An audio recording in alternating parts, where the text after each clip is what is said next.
Okay, when last we met, we were talking about David Hume's skepticism about objects, and now we turn to him looking at the classic question of personal identity, which is the question of what is it to be a person, and what is it to have that identity across time. And we looked at our good friend Descartes. His view was essentially you are your mind. You're the ghost driving around the shell. And John Locke, who read his developed essay on personal identity, where essentially a person has reason and reflection, can consider itself the same thing across time. And it boils down to you are your consciousness, which is somehow within a soul, within a body. Now Hume, in sort of consistent with this project, he's going to take the question of personal identity and look at it empirically to try to go in and see, can he see the self? And so he starts by considering other philosophers. And he says, talking about people like John Locke and Descartes, the other philosophers think that we're always conscious of ourselves. Descartes' classic line, I think, therefore I am. That we feel that it exists and continues, and we believe that it is both a matter of perfect identity, the same thing across time, and perfect simplicity, not a complicated, well, it's a complex matter, but the entity that is ourself is simple. And so what he means by that essentially is the self has identity. That remains unchanging across time. So whatever it is that makes you you, that's the same as long as you're you, by definition anyway. And there's also the view that it's not something with parts or pieces. And if we go to Leibniz, for him, the person is that monad, which is, it's somehow got all kinds of stuff going on with it, but it's a metaphysical symbol. You could not, slice it into bits. So he notes, what other philosophers have thought, and what he does himself is this. He goes on an empirical safari in his mind. And what he finds, and it's something we can do ourselves. His approach to things is often, hey, try this yourself. Try this at home, even if it's dangerous. And so, he closes his eyes and he goes looking around in his mind. So what does he find? Well, he claims that when he goes on inner safari, he doesn't find this mysterious Cartesian self or Leibnizian self. All he finds is perceptions. In the safari of the mind, the lions and tigers and bears are perceptions. So it could be a perception of heat or cold or light or shade or various colors. Or it could be emotions, feelings of joy or sadness or hatred. And he claims that all he ever does is he finds nothing but perceptions, and he's never without perceptions. So when he's gazing about within his mind, all he finds are perceptions, and there's always perceptions, and nothing but perceptions. And he considers that if his perceptions are taken away for a short time, such as being completely asleep, he believes that he would not exist, that he would be gone. And in regards to the possibility of immortality, Hume takes the view that if his perceptions were removed by death, then he could not think, feel, love, see, then he would be gone. And so for him, the death of perception is the death of self. Now again, his reasoning here is empirical. He goes and looks and says, okay, I'm going to go and find the soul. To use an analogy, you'd be like going to Loch Ness and saying, I'm going to find that Loch Ness monster. And you check about the whole lake, and all you find is like some fish and mud and stuff. You don't find a Loch Ness monster. You'd say, reasonable conclusion, there is no Loch Ness monster. There is only fish. And Hume does the same thing. He goes and cruises around in his mind, finding perceptions. And we can try this ourselves. And what do we find? Oh, do we find a self in there?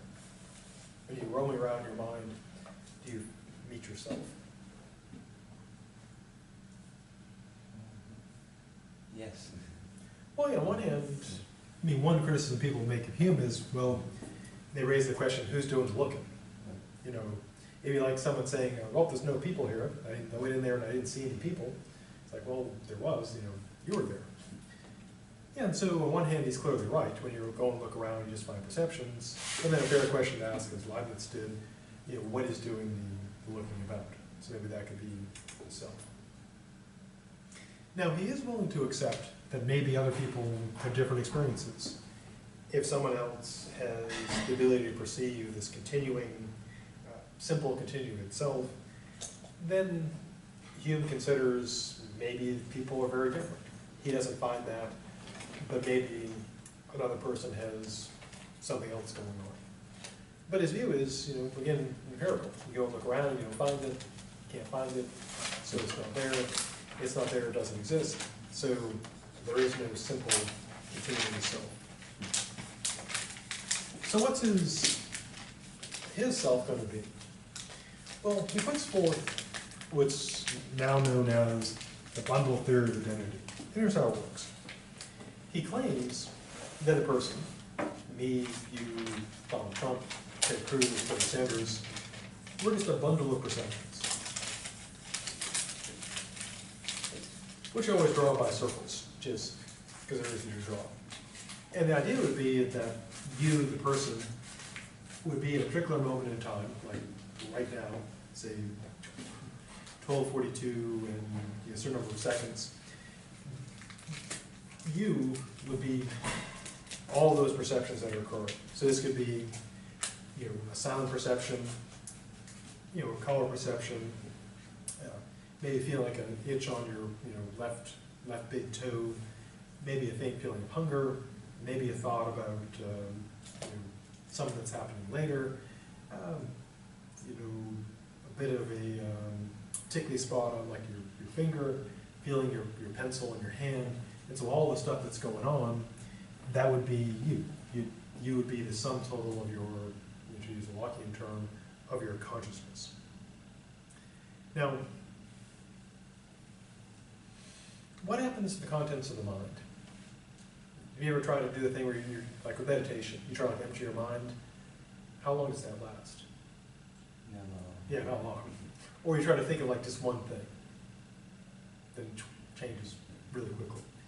Yeah, and so one thing that happens is that from moment to moment, those contents, those perceptions change. We get, just looking around the room results in a change. Different feelings result in a change. Yeah, and so our perceptions are constantly altering. And so his argument against it being something simple is that he doesn't find something simple, he finds something very complicated, namely lots and lots of perceptions. In terms of being something that's continued, that identity is across time, he says he doesn't see that either. He sees, one moment all these perceptions, next moment all kinds of different perceptions. It's sort of like a constantly shifting, crowd. And he draws an analogy. He says the mind, like a box of chocolates, no, wrong analogy. The mind is kind of a theater in which the perceptions make their appearance. And he says there's no simplicity because it's all these perceptions, just like a crowd. I mean, you could say a crowd is one thing, but a crowd is a complex. It's made up of all the individuals making the crowd. And he notes that there's no identity at different times, just like if you have a crowd moving through like the airport in Atlanta, that it's all kinds of different people, and of course it's new people constantly, never the same crowd twice. Now, even though he brings up the analogy of the theater, in a way he's kind of quick to dismiss it, because he says, well, we shouldn't be misled by the analogy I just gave you, because we have no notion of the stage, the setting. And so we can imagine it, one way to kind of imagine it, it's almost like kind of like in Zen Buddhism, where there is no self. You can imagine the perceptions are like, if the projector was working, we can imagine that projections, they're like the projections on the wall, the screen, but take away the screen, take away the projector, and leave just what is projected. And that would be just the perceptions. And so he claims we have no idea about where it occurs. So what he's saying is the sort of Cartesian or Lockean mind or soul, no idea what that is. So it's like a theater that's not a theater, in a way. Now, just like with his view of objects and senses, he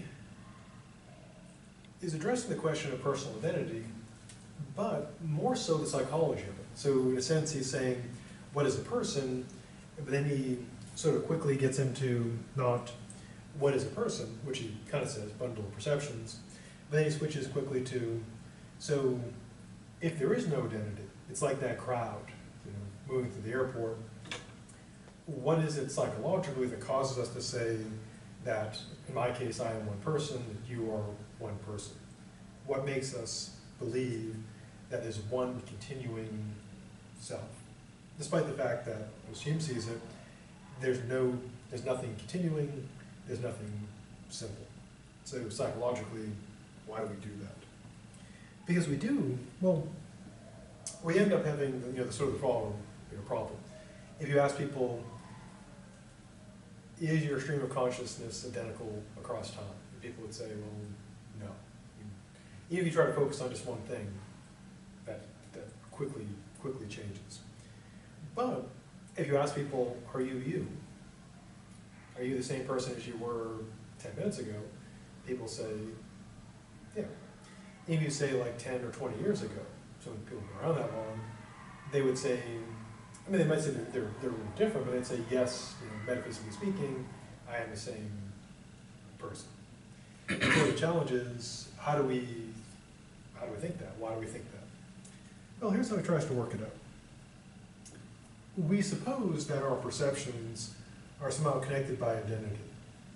So we think that here's like the contents of the mind at one moment, then the next moment, and we say to ourselves, yeah, okay, they constantly change. What's going on in my mind constantly changes, but there's identity there. It's still the same thing. But the problem is, of course, hopefully you haven't gone to survival horror game. Yeah, being tortured. That's right. That could be the game starting up, just like survival horror. We have no weapons but expo markers, and we must survive. Oh man, it's Resident Evil all over again. That'd be a great game. Against the zombie horde, we have a pink expo marker. Maybe they hate pink. Gotta hope. So why do we do that? Well, reason tells us, at least as Hume sees it, that every perception is a separate thing.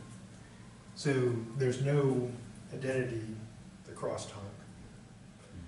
Our understanding doesn't show us, this identity because, well, there is none. We observe no real connection between objects. We saw all this when we talked about the problem of causation. You have one thing followed by another, and we never see a necessary connection. So what then do we use to connect stuff together? Well, as we saw before, and he's fortunately consistent here, he says resemblance. Things are, one thing is like another.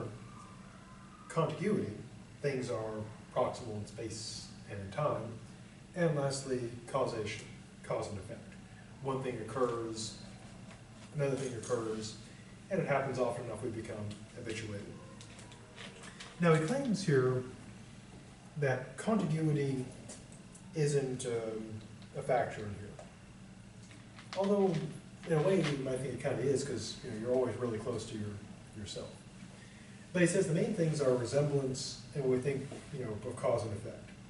In terms of resemblance, he thinks it works kind of like this.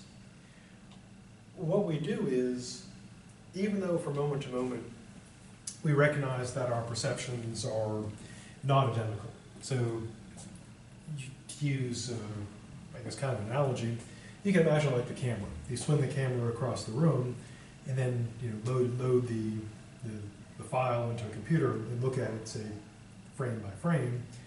None of the frames would not be identical if the camera is moving. But you'd say, well, you think it's all the same room because each frame is similar to the previous frame. So we'd say resemblance connects all that together. And same with our perceptions. Our perceptions are not identical from moment to moment.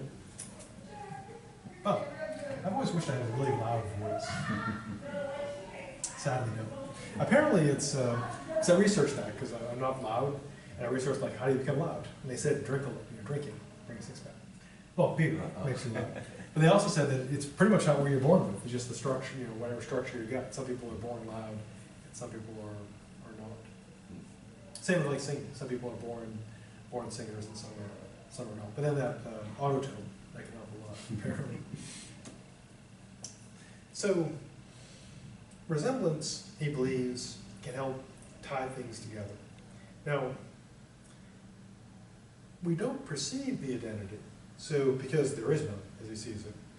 But resemblance causes us to attribute, say, they're alike, so there's a connection somehow. So how does this work?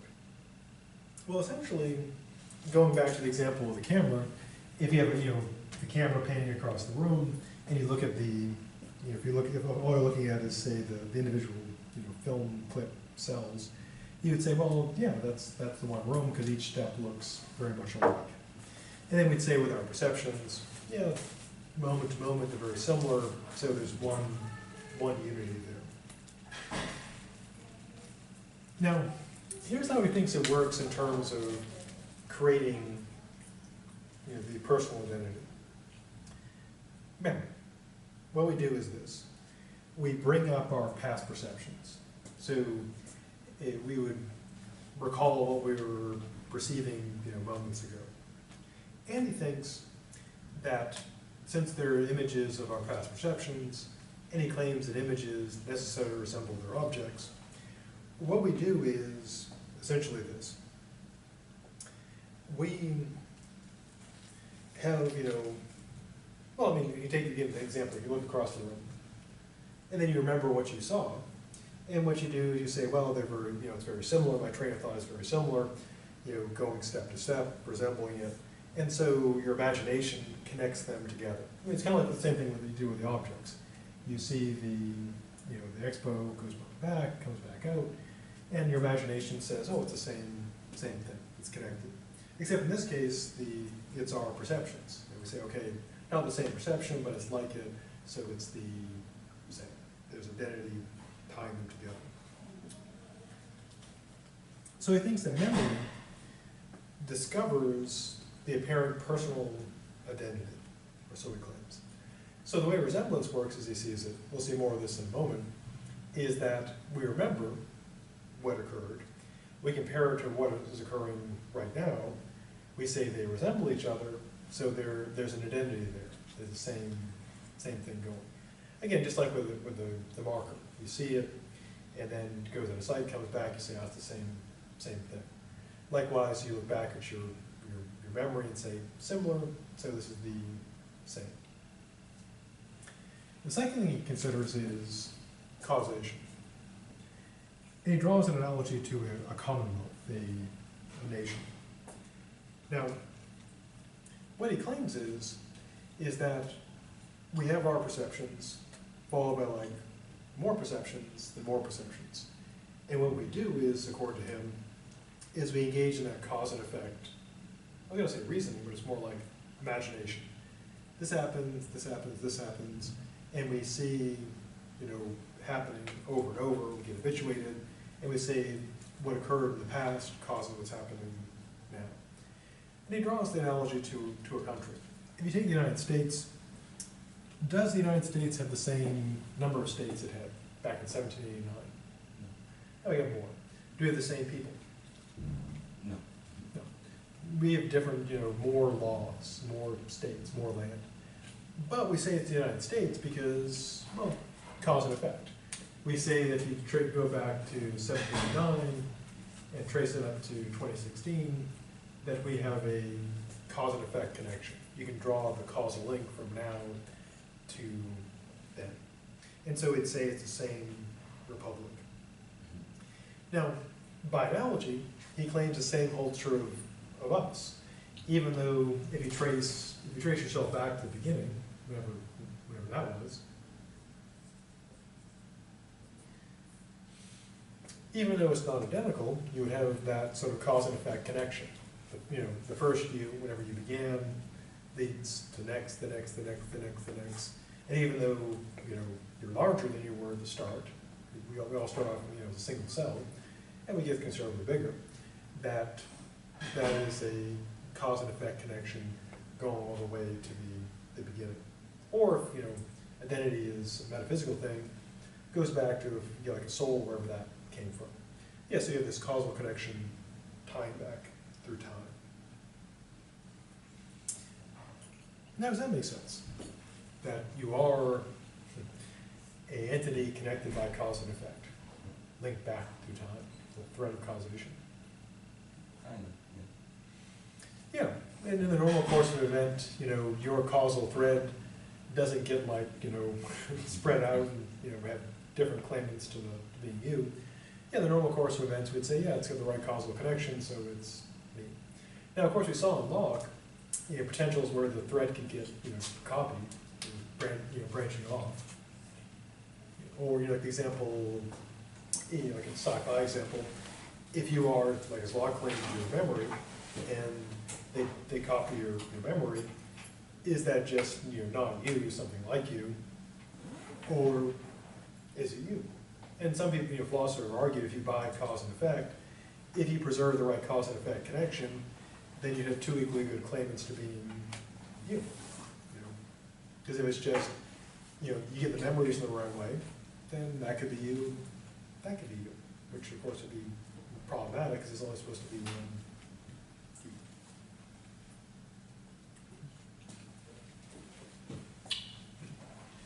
Next thing he turns to is more about the memory.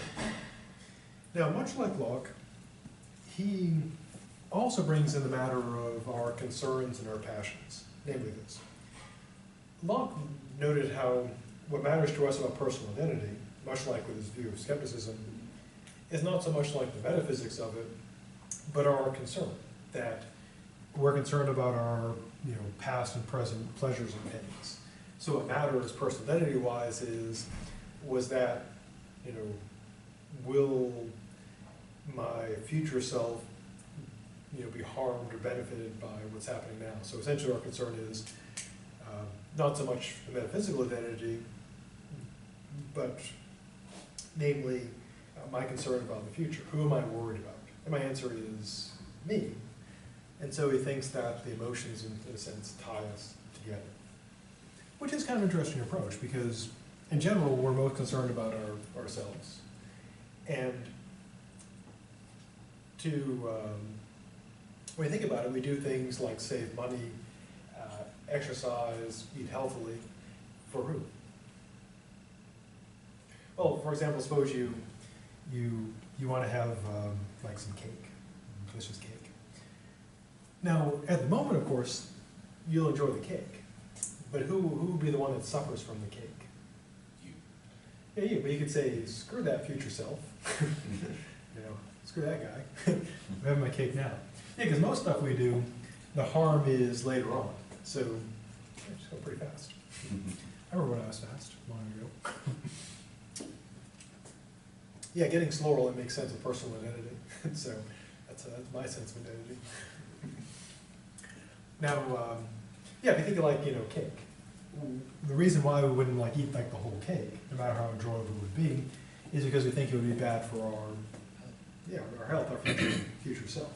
Yeah, you wouldn't say, I'm not going to eat this cake because that other guy's going to get fat. You say, I'm not going to eat the cake because, you know, I'll get the diabetes from eating the entire cake. Yeah, so Hume seems to be right. It seems to be a matter of, you know, concern. We sort of link our identity to what matters to us. That guy is going to get the diabetes, is me. Now he brings in memory again. Now, Locke, as we saw, took the view that you are your memory. If you remember it, it's you. And he ran into those problems like, what if your memory gets duplicated? And he said, well, God's not going to allow that. Now, Hume takes an opposing view. Here's his view.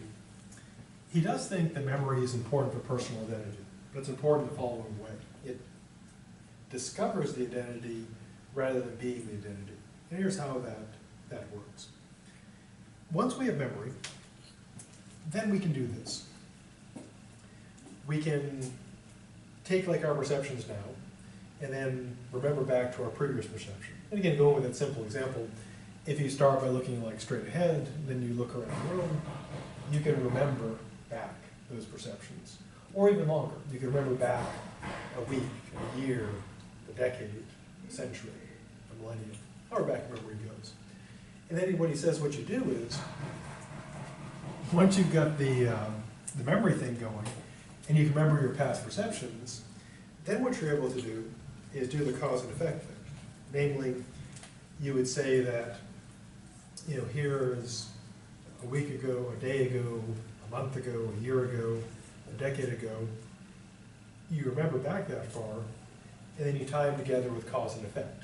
This caused this caused, up till now.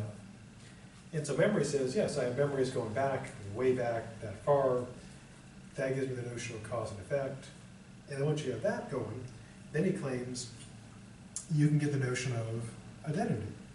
So what I think is, I can tie myself back all the way to the beginning.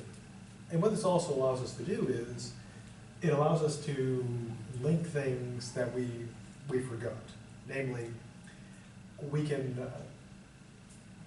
conceive the cause and effect that, okay, well, let me take an example. What did you have for breakfast 1 year ago today? Waffles, good guess. Yeah, we probably don't remember. Maybe you didn't have breakfast. But even though you don't remember it, you believe that it's you, because you say, well, I may not remember that, it's not in my memory, but then I'm sure there was something happening that it's just not something worth remembering. Yeah, and so he thinks that connects all the pieces together, once you get that notion. And then I say, well, I have this identity because I remember, I go back to like my first memory, and then I sort of think of all the memories between then and now. I actually do remember my first memory. Yep, there it is. Everyone's got a first memory. It's in there somewhere. Don't lose it. Or you lose yourself. Yeah, and then I connect it, and there's all kinds of stuff in there that I've forgotten, especially when I've been asleep. But then I connect it all together and say, yeah, that ties all the way back to that, making me me. Now, Locke, as we saw, took the view that you already remember. You remember it, that's you. Hume points out, kind of an obvious problem with that, namely this.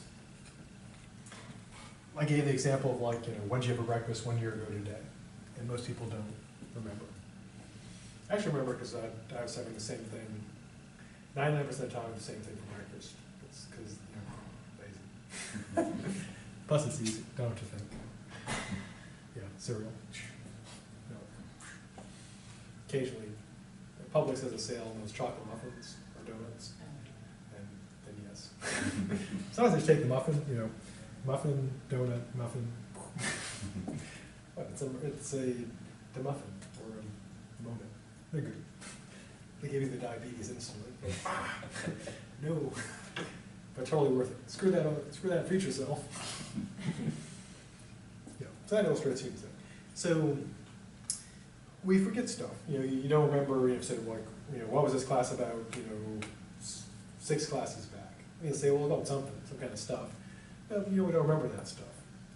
Now, given Locke's view, if you don't remember, it's not you. So there'd be all kinds of weird, gaps, and there's all kinds of gaps in your memory. So if you don't remember what happened in class 2 weeks ago, you weren't there, which would be weird because, we think, well, just because I don't remember it doesn't mean I wasn't there. There's a lot of things that I forgot. And Hume agrees. He says, we forget all kinds of stuff, and we don't think that just because we forget it, it's not us. And what he's doing basically is an argument by intuition. He's saying intuitively, we accept that we forget stuff, but it was us. I was there, but I just don't remember. It was me. Whereas Locke's view is, he would say, is counterintuitive, because it could be, there was someone there, it wasn't me, because when I forgot it wasn't me. So I was there, but then I wasn't because it's not me. And it has kind of weird implications. For example, for attendance, you could ask someone, well, what do you remember the entire class? And people would say, no, guess you weren't there. So attendance would always be 0. You'd never be in class because you never remember it all. That'd be horrible. Now, he also gives the argument of burden of proof. One sort of standard in any form of argument, be it legal or philosophical, is who gets to do the assuming and who gets to do the proving. And this often ties into appeals to intuition. And Hume is basically saying, well, our normal view is that, our assumed view is that you forget stuff, but it's still you. And he says the burden of proof is on people like John Locke. They have to show why we should accept that if we forget, it's not us. So Hume thinks he's got a better system, namely that memory reveals personal identity, but you are not your memory. So I think Locke made a mistake there. Now at this point, it would seem that Hume has reached a theory of personal identity. The self is a bundle of perceptions. What ties it together? Well, resemblance, found by memory, plus cause and effect. That's why you think you're you across time. You're like, I remember this stuff, well, therefore that is me, I'm me. Then Hume kind of goes nuts. It has kind of a philosophical breakdown. So after doing all this, he ends up with the following sort of bizarre result, where he says, all questions concerning personal identity can never possibly be decided and are to be regarded as grammatical rather than philosophical. So after doing all this, he says, ignore what I've just said. This is not a philosophical problem, it's a problem of grammar. What does that mean? Well, he seems to be saying that it's a matter of correct use of, I and me. So I think it's merely a problem of grammar, as opposed to a problem of metaphysics. That's what he says. Identity claims depends on the relations of ideas that produce identity. But the problem is this.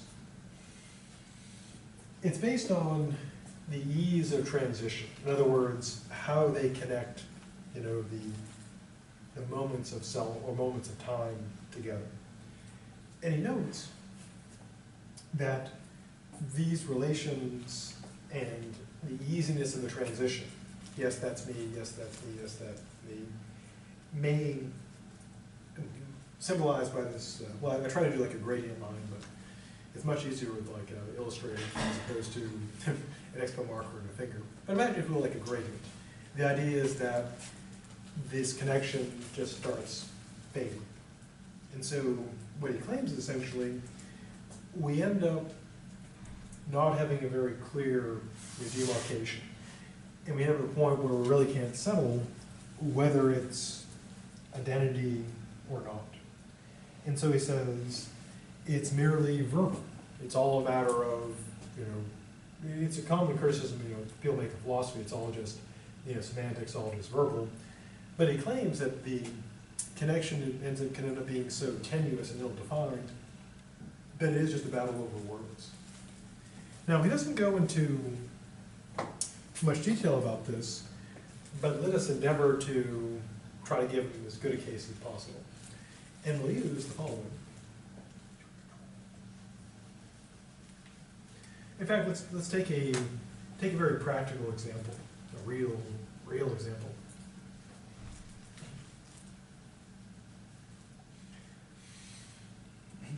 Now, normally if you think yourself like now, and your memory's, pretty good. Is there any real difficulty with saying that you are the same person you were 5 years ago? I don't mean like that you're exactly the same, but would you be willing to say, yeah, that was me? Yeah, we have, because we have pretty good, memory, coherence, etc. But now let's take the real example where questions of identity could become actually problematic. Everyone's familiar with like Alzheimer's and dementia, right? So what happens with Alzheimer's? They lose their memories. Yeah, memories start to go, and not just memories, personality, behavior starts to change sometimes quite radically.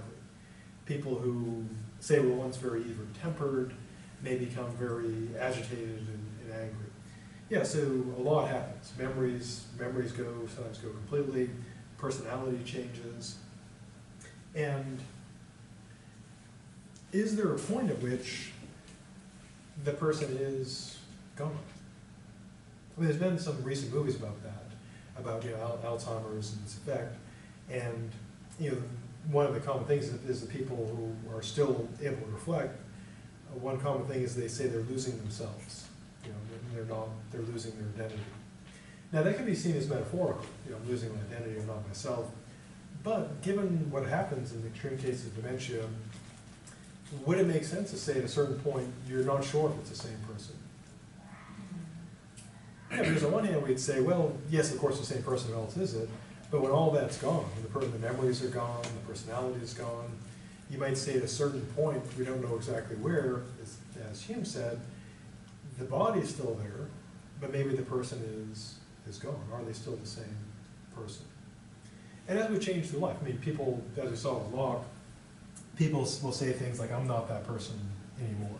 And it could be just a metaphor, and namely, I don't do that anymore. But it could be that the person is, it's a serious claim, that they're no longer that person. Now, things will get even more interesting as technology keeps improving. And I gave an example earlier with Locke, but imagine something like this. Imagine the predictions come true about technology, and what they're able to do is replace parts, which we can already kind of do. Like if you have trouble with your heart, they can put it in a pacemaker. If you have a problem with the kidney, they have dialysis now, you can use it from a machine, but they're working on artificial kidneys. So what they do is instead of you being hooked up to a machine, they put the machine in you, and that's your new kidney. And they're working on artificial livers, pancreas, etc. And so imagine that over the years, as you get older, they start replacing parts. You get say you get like bone cancer, they replace your arm. You lose an eye, you have a mechanical eye. Your lung cancer, they remove your lungs. You now have mechanical lungs. Liver replaced, and eventually your brain starts to go. And you start getting like Alzheimer's, but they replace your hippocampus with an electrohippo that stores all your memories. And then another chunk starts to go, they replace that. Another chunk, another chunk, another chunk. And let's say 1,000 years from now, someone comes to FAMU's campus, and you come to this room, and presumably it's still exactly the same. And you say, oh, I took modern philosophy here 1,000 years ago. And a good question to be is, would that be you? Would there be any you left? The brain's, you're say made out of carbon, polyfiber shell. You have a Intel, brain, and there's no organic material left at all. You're purely, mechanical. Although you have the memory, you have this recollection of this conversation. Now we might say, as Hume does, that at this point it is a matter of grammar. We don't know, is that someone who just thinks it's you, or is it really you? And Hume would say it's just grammar. What do we mean by me? When you say, yeah, that's me, what do we mean? And at that point, it may be so faded, we might say, well, there really is no definitive answer. We don't know if it is actually me. Is it me or something that just thinks it's me? And the reason why this is important is because this is now the claim. There are people very seriously now, there's a fact in the entire movement called the singularity, which wants to do that, to basically replace, as the organic material fails, with the technology. They even have plans for having a form of resurrection. What they'll do is if someone dies, one of their plans is they will reconstruct like a clone of the person. They'll interview everyone who knew the person to basically reconstruct their life, and then put all those pseudo-memories into that body, so to reconstruct the person. And you might ask, well, would that still be the same would that be the person? Or would that be not? And Hume, you can kind of see Hume's point. We'd say, probably not, but maybe. So, interesting future, a brave new world. And the thing is, you just got to stay alive long enough for them to keep replacing the parts. You may get to live forever. And forever's a long time. So, out of curiosity, how many people will get their brains replaced if you have the chance? Keep going forever. I think I would replace some parts of it. Yeah, that's my plan. I already like to have some backup memory. That'd be handy. And new knees. And they don't knee replacements, but I need like good knees. German. Yeah, German manufactured. Das Uber knee. iKnees. Yeah, Apple made. Speed. Okay, so that's his view of personal identity. And then he, like I said, you run all the perceptions. Then he's like, hell, I don't know. Time for some beer. Now we next turn to his ethical theory, morality in Hume. Now Hume was actually pretty influential in ethics as well. He wrote a work called An Inquiry Concerning the Principles of Morals. He thought it was his best book. And like all the other dead guys during this time, he begins in the usual way. He says, moral philosophy seems to have undergone far less improvement than all the other things, especially geometry and physics. And he's right about that. Physics and geometry. Physics have made a great deal of progress, but to be honest, ethics is pretty much about the same as it was. Well, if you go back to, you can, because when I teach an ethics class, I still include readings by Aristotle and Plato. People say, why do you include those dead guys? And I say, well, what they said 2,000 years ago is still just as good as the stuff we say today.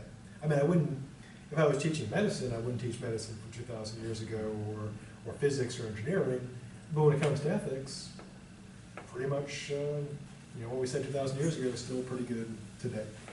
Which either means they got it really right then, or Hume was right. We haven't made a great deal of progress. Now, what he wanted to do was try to, as they said in The Martian, science it up. Well, I can't say what he actually said because, I gotta keep my PG rating. So he wants to take science and apply it to ethics and try to develop a scientific theory of ethics, which people have been trying since then, which has not succeeded. Spoiler. So what he wanted to do was this. He wanted to look at how morality arises. And so he's actually, in a way, doing a more descriptive project. This is what ethics is, where it comes from, as opposed to prescriptive. This is what you should do, how you should be. And he takes an empirical approach. He's essentially doing moral psychology. He looks at people and says, what do people do? And doesn't so much say, what should people do? Now, interestingly, the reason why it's still important is because his approach and his findings are kind of the new standard today. In a way, the old standard, because he did it first.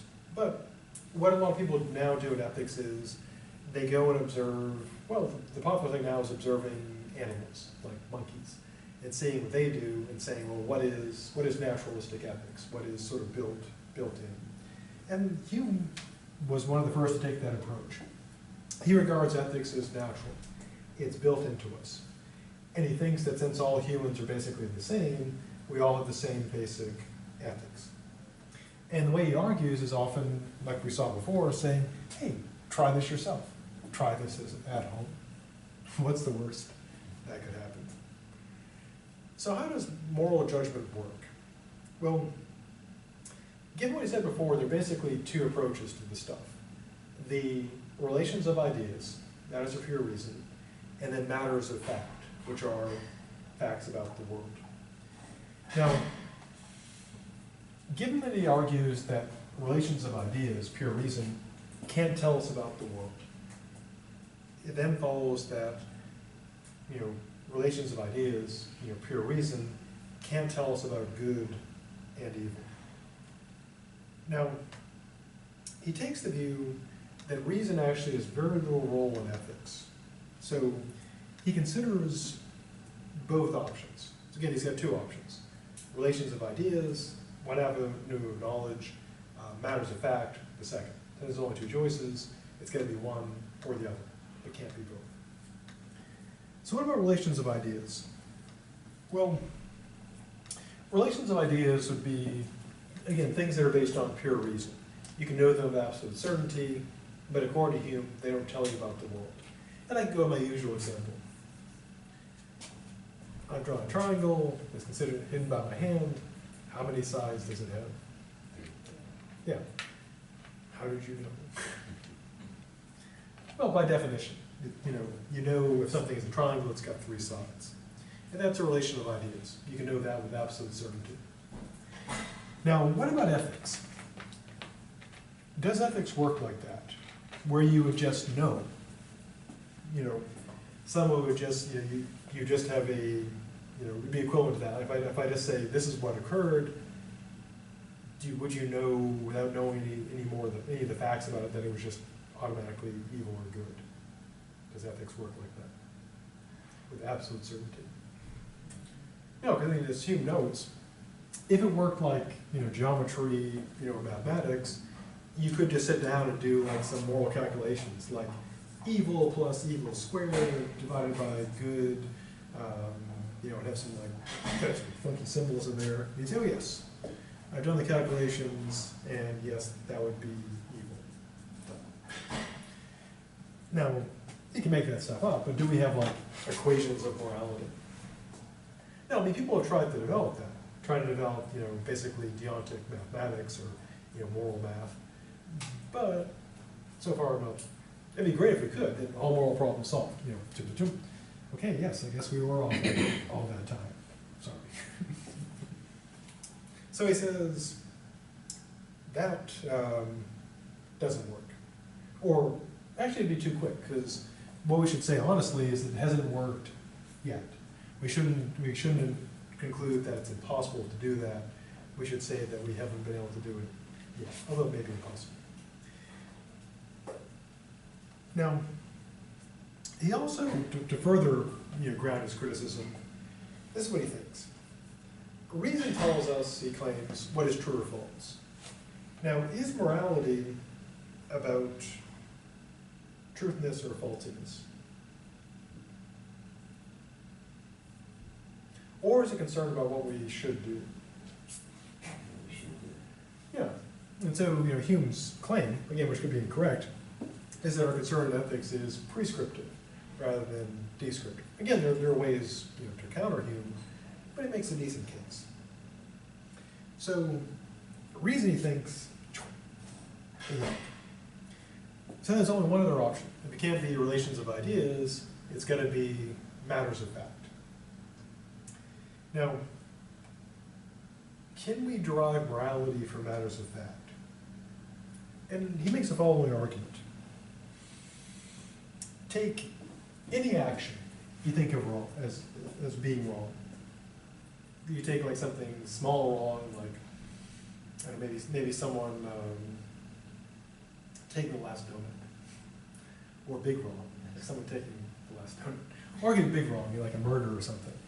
Now he says this: examine the action completely, and see if you can find the matter of fact that is the evil in it. I mean, you can describe what occurred, say, if you have a murder, you had someone getting shot, and the bullet, goes through the back of the face, they're down. That's what you want to be shot in the back of the face. That hurts a whole bunch. Now, we give all the facts about it. The person, the bullet went through their head, life function ceased. But he says if you examine it, analyze it, would you ever distill out evil? Would you be able to find the evil? No. I mean, according to him at least, if you go and examine it, you don't find evil. And similarly for good, you don't find good. I mean, one example one of my colleagues used to use was, suppose you see someone standing behind someone and their hand is like on their pocket, like this. And that's what you see. Now, do you see like the evil? No, you see the hand in the pocket. Now, for all you know, this is weird, but there are people, believe it or not, they go around putting money in people's pockets. There's a guy that does this. He goes around he's got pickpocket skills, but he does the opposite thing. Instead of taking things from people, if he sees someone who seems like they need some help, he'll just go and just put money in their pocket. And he'll just find money, which is pretty nice. And doubly nice, he's not getting any credit. He's just doing it for the sake of the goodness of it. Yeah, so if we examine the world, we don't find evil. I always use the example of, you can't take out your iPhone or Android and scan for evil, detect evil. Contrary to like in movies, to use a contrast, like movies and games, you can have evil as a real thing, a real property in the world that's detectable. But in our world, as far as we can tell, it's not. And that's what Hume contends. So then, where is the evil or the good? Well, that's what he claims. You're not going to see the evil out there or the good out there. Where are you going to see it? Well, this is what he claims. The good and evil is in us. Not like in the sense of, the evil lies in the hearts of people. But, he says, where it occurs is we don't see the evil out there. It's our feelings. We do not see the evil until we reflect on ourselves. And what he's saying, roughly speaking, is we regard it as evil because it makes us feel bad. We regard it as good because it makes us feel good. So his claim is, essentially, that it's a matter of our emotions. Emotions are neither correct nor incorrect, true nor false. They simply, because they don't represent things, they simply give us how we feel. So his critical claim is, evil's not in the world, good's not in the world, it lies in our judgment. Now, similarly, by analogy, Hume thought the same thing about beauty. The question of good and evil being out in the world is exactly like the question of, is beauty out in the world? Is it a quality out there? Is something beautiful or ugly? Now, one approach is to say, yes, those are real things. There's good in the world, there's evil in the world, there's beauty, there is ugly. And we perceive that ugly or beauty. But an alternative is what? Well, according to the classic saying, where is beauty? Yeah, and that saying, which is basically captured everybody, is Hume's idea of morality, that good and evil is in the heart of the beholder, whereas just like beauty is in the eye of the beholder. So a person is not beautiful or ugly, they look beautiful or ugly to you. The beauty is in, that judgment is in your mind. I mean, their structure, their face, their features is out in the world, but whether you regard it as beauty or ugliness is in you. Likewise, when an action occurs, the evil is not in the action, you judge it to be evil or good based on what's in how you feel about it, or so it claims. Now, is he right about that? Is morality not about what's out there, but essentially a judgment about how you feel about it? I think so. Well, it does have an appeal, because we think things are bad when we feel bad about them. We think some things are good when we feel good about them. Now, it does, of course, have some interesting implications. Hume says in a rather terrifying passage that when you're making moral judgment, you're not really judging, you're just kind of feeling. You're, in a way, you're sort of checking, like, how do I feel about this? Okay, I feel bad, it's evil. I feel good, it's good. But he claims, since reason has no role here, that it's not contrary to reason to prefer the destruction of the entire world to the scratching of your finger. Because it's all a matter of how you feel about it.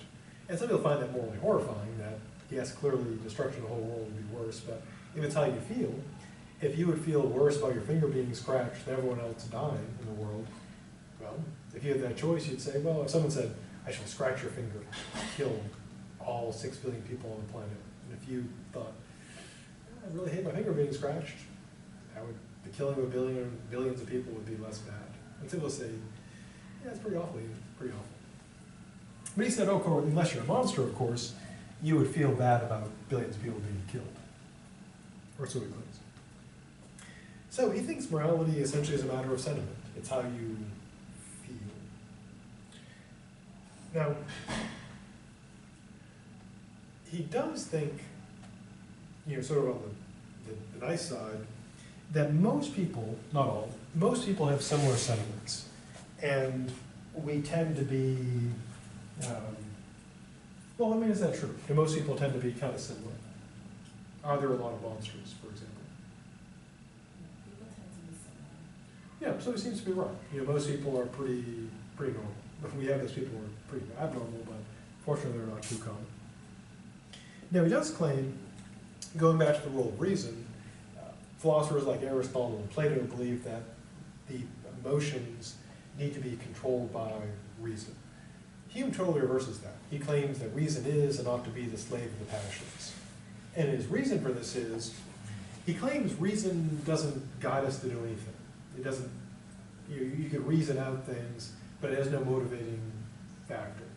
But our passions move us, cause action. So he thinks what reason does, basically, it just serves the passions. You feel a certain way, and you think out what you should do.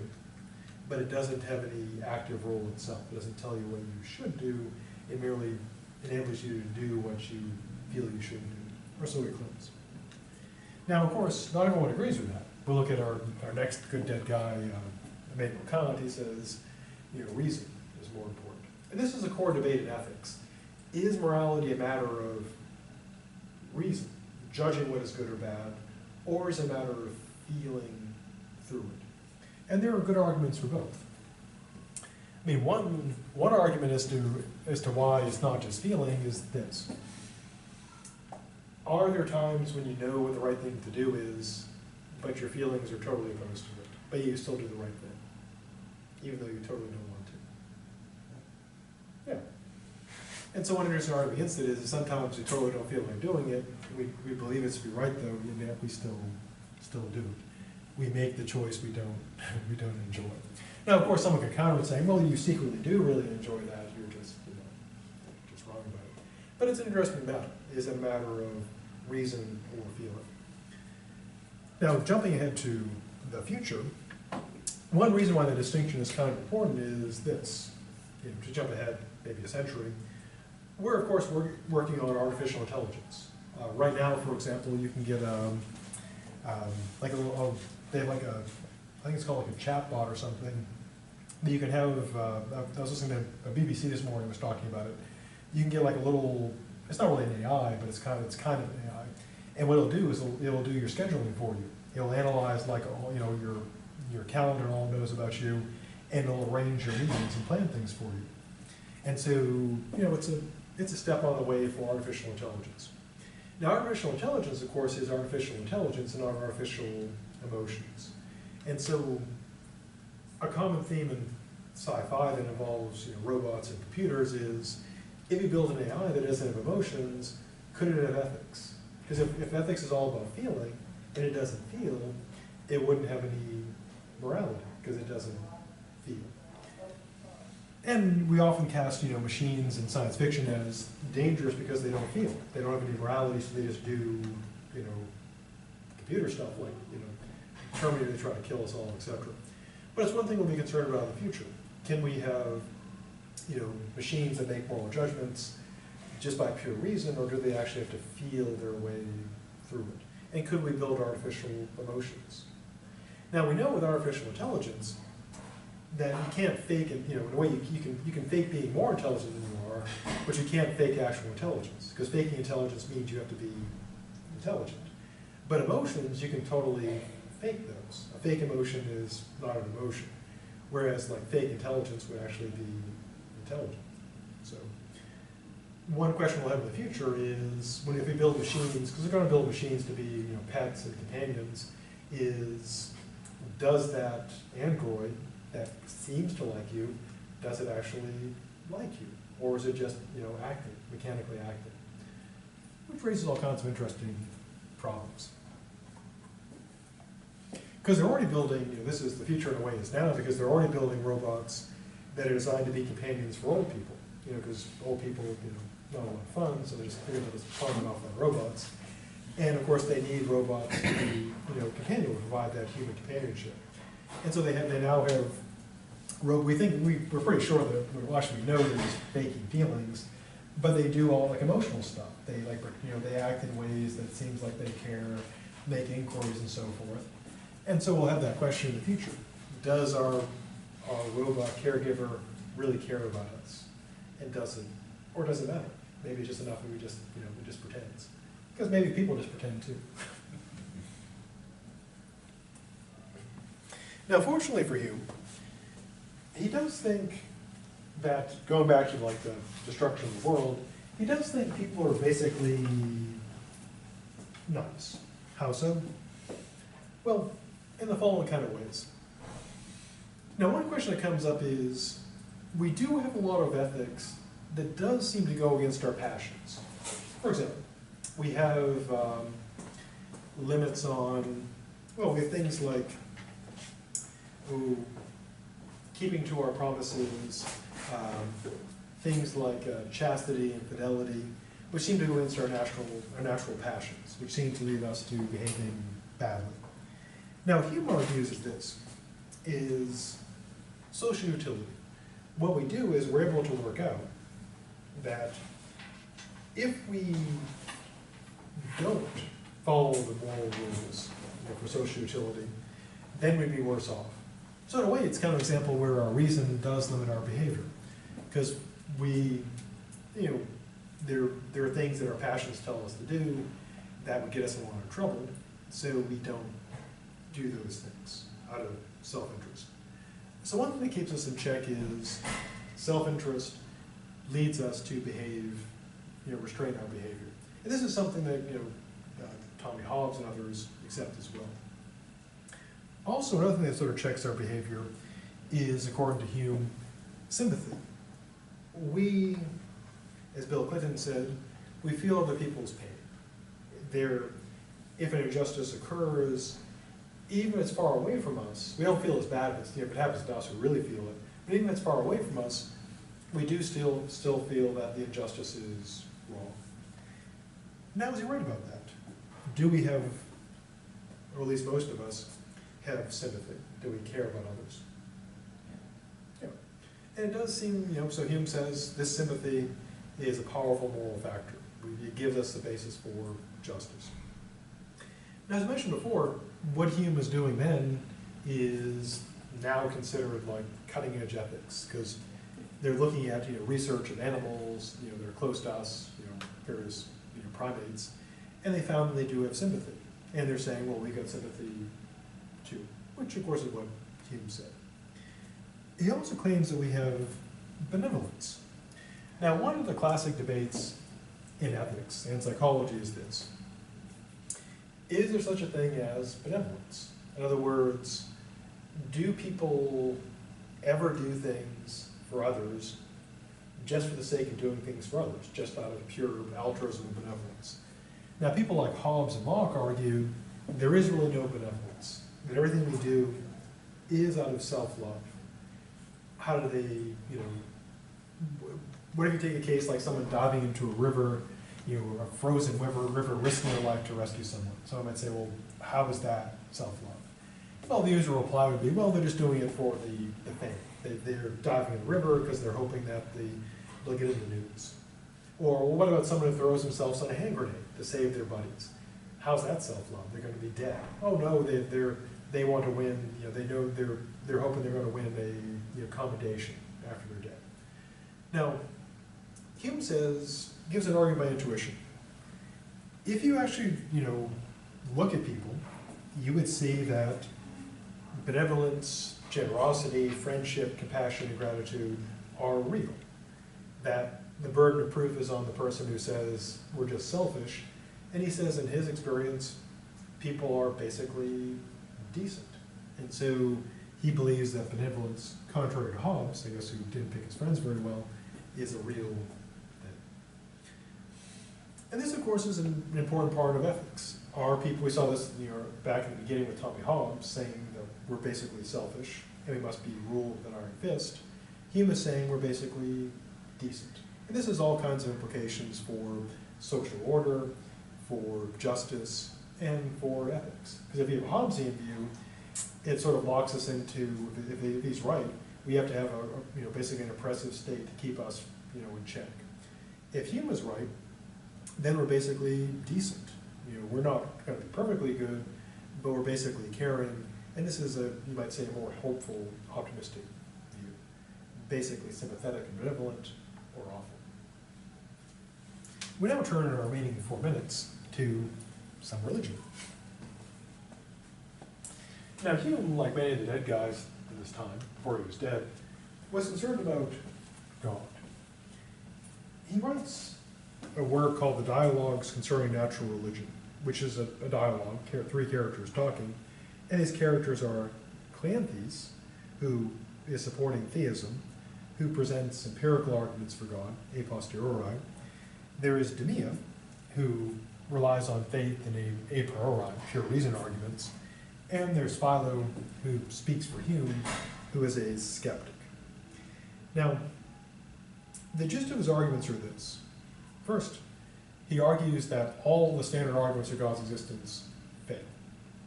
Secondly, he argues that even if arguments support God's existence, what you end up with is nothing like the orthodox religious view of God. So he's not, as we'll see, he's not an atheist, because he doesn't say, an atheist says, I know there is no God. Just like a theist says, I know there's God. He's a skeptic agnostic. He says, I don't know. So why does he not know? Why is there no know? Well, his reasoning is this. Firstly, going back to relations of ideas, pure reason. Hume says basically there's 2 ways to prove things. Relations of ideas, matters of fact. So he begins with relations of ideas. And he says that cannot work because relations of ideas cannot prove the existence of anything. Or so he's argued.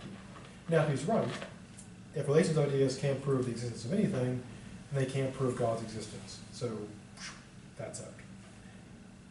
Now of course if he's wrong, then he's wrong, easily enough. Secondly, he considers causation, causal arguments. Now, one of the other standard arguments for God's existence is essentially you begin by assuming all events have a cause. There you trace it back and regress and say, well, there must be a first cause, and this has got to be God. Now, Hume raises the following problem, and this is unique to his own view of cause and effect. For Hume, when you say like A causes B, to do that, you've got to observe like a whole bunch of A's followed by a whole bunch of B's over and over. You get the habit, then you say A causes B. Now what about the universe? How many universes have we observed being created by God? Well, we've observed one universe, but did we see the creation? No. So our observation of God created universes is 0. And so according to Hume, we can't use cause and effect reasoning because we did not observe it.